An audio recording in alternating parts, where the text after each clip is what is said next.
ایک نظر بد وہ ہوتی ہے کہ جو کسی ناپسند کرنے والے کی لگے، حسد ہو نہ ہو، بس وہ ناپسند کرتا ہے تو اس کی نظر لگ گئی۔ دوسرا ہوتا ہے کہ کسی اپنے کی نظر لگ جائے، نظر اس سے بھی لگ جاتی ہے،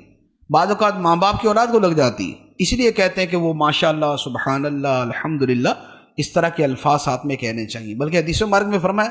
ماشاء اللہ لا قوت الا باللہ، اگر یہ کہہ دیا جائے تو نظر نہیں لگتی۔ جب کچھ شے اچھی لگے، کسی کی گاڑی ہے، کسی کا کاروبار ہے، کپڑے ہیں، کوئی اور خوبی ہے، تو دیکھ کے بول دیا ماشاء اللہ، ماشاء اللہ لا قوت الا باللہ، اتنا پڑھ دیں گے تو نظر نہیں لگے گی۔ تو چاہنے والے کی بھی نظر لگ جاتی ہے۔ اچھا، بعض اوقات اپنی بھی لگ جاتی ہے، یہ بھی آپ کو عرض کروں، نظر بعض اوقات اپنی بھی لگ جاتی ہے، یہ بھی ایک حقیقت ہے۔ محدثین نے اس کے اوپر باقاعدہ بڑی تفصیل سے کلام کیا ہے، تو اس لیے تھوڑا سا ذرا سیلفیوں سے بھی پرہیزی کرنی چاہیے کہ ہم جتنی سیلفیاں لیتے ہیں نظر بھی اتنی لگتی ہے، اور سیلفی لیتے اسی لیے ہیں کہ کتنا اچھا لگ رہا ہوں، یہاں کھڑا ہوا کیسا لگ رہا ہوں، وہاں کھڑا ہوا کیسا لگ رہا ہوں۔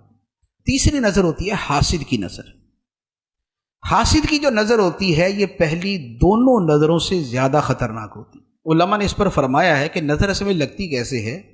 انسانی آنکھ سے جو شعاعیں نکلتی ہیں،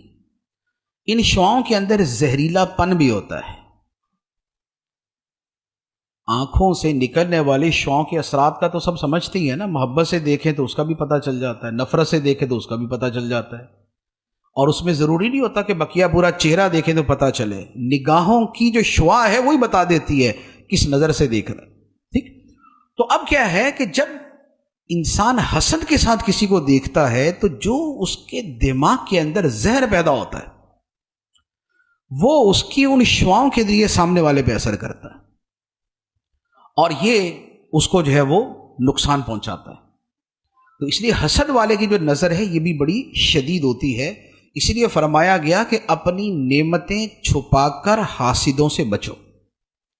بلا وجہ ہر ایک کے سامنے جا کے اپنے کاروبار کی باتیں یا اپنے پیسوں کی باتیں یا اپنی اونچی اونچی باتیں یہ نہیں کرنی چاہیے، خاص طور پہ جو محروم آدمی ہے۔ ایک ہے کہ ایک کاروباری دوسری کاروباری کے سامنے بات کر رہا ہے، وہاں بھی تھوڑی احتیاط چاہیے۔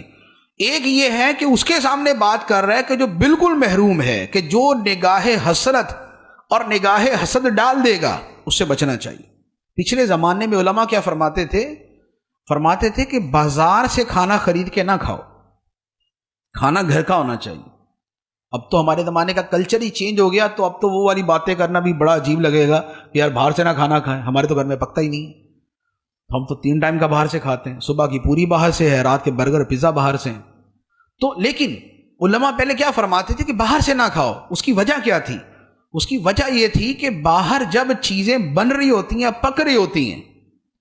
تو وہاں گزرنے والے وہ بھی ہوتے ہیں کہ جو خرید سکتے ہیں یا خریدتے ہیں، اور وہ بھی ہوتے ہیں جو صرف حسرت سے دیکھ کے گزر جاتے ہیں۔ تو جس کھانے کے اوپر نگاہ حسرت پڑی ہوئی ہے اس پہ اثرات بھی ویسے ہوں گے۔ تو یہ پرانے زمانے کے جو علماء تھے، ایون کہ یہ امام اعظم ابو حنیفہ رحمۃ اللہ علیہ نے فرمایا ہو کہ بازار کا کھانا نہ کھانا، امام ابو یوسف سے فرمایا تھا بازار کا کھانا نہ کھانا۔ تو یہ چیزیں جو ہیں ان کے اثرات ہوتے، تو اپنی نعمتیں چھپا کے